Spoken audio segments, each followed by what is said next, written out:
Okay, so first off, we're going to go over some equipment that you need. The most important thing, because you are dealing with fecal matter, is good latex gloves. This is our macerator. It has the prongs on it. It's got the on-off switch. It also has a 20 amp fuse right inside here. Then we have for this purpose, we're going to use just a standard car battery, so that way we can use that, and then just an old garden hose. So that way we can have our fecal matter travel from the macerator out into our painter sink that we're going to be using today. So first and most importantly is we're going to put our gloves on.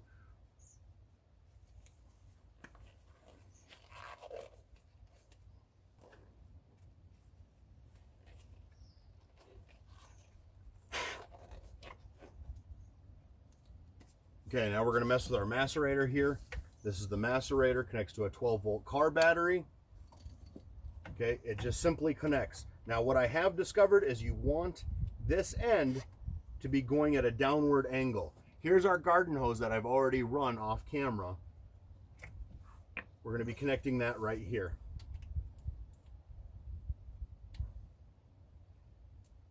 You want a good, tight, snug fit on that. If you need to use channel locks, go ahead. I just wiggle the hose, get her nice and tight. I have not had an issue yet.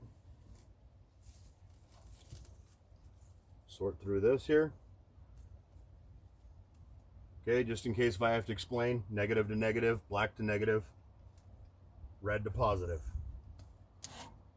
Okay, let's make sure that our switch is in the off position.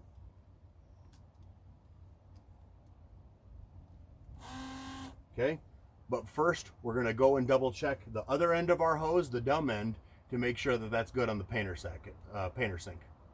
Okay, so what I did here is I've got my dumb end of my garden hose running right into the trap.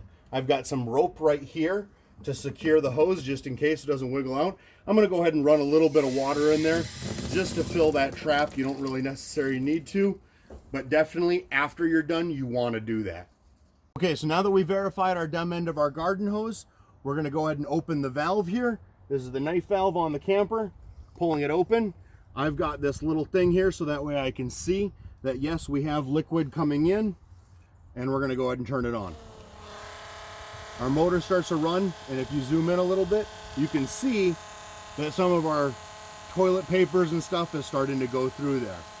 It supposedly does about, I think it was 10 to 12 gallons a minute. I can verify it later if you'd like.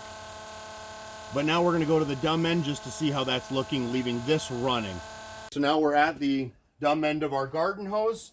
We're checking our rope, still holding good. And look, you can see that we do have product coming out. That is the nasty end.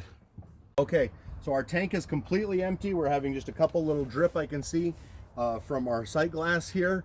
And we're going to go inside the camper now and put a couple gallons of water inside the toilet. We can do through the flush system, but right now we've done some winter preparation, so I can't as easily get to my flush system. Okay, so what we did now is I filled the toilet with 1 gallon of water. I'm going to go ahead and put that inside the toilet. Now it's going to fill up our tank. I have the water on, obviously, and we're going to go ahead and put, this is about another 1.5 gallons of water. I've heard about 3 gallons is the best to do, and if you watch Changing Lanes, Chad always says, when it comes to your septic, water is your friend. So we're going to let that fill up. We approximately have about 3 gallons of water. Okay, so we got the water in there, kick her on, that's going to pump out, and you can see it's already starting to go because it goes very fast. We're going to go ahead and stop the pump real quick. We're going to see if it fills up at all. It looks like I got everything out nice and clean. I've ran through water. If you wanted to flush out your system a couple times, you can do that. I do recommend when you take off your hose here, run water through it, use your winterization kit that you have, hopefully. Maybe run some air through there so that way you don't have any drippage going through your garden hose.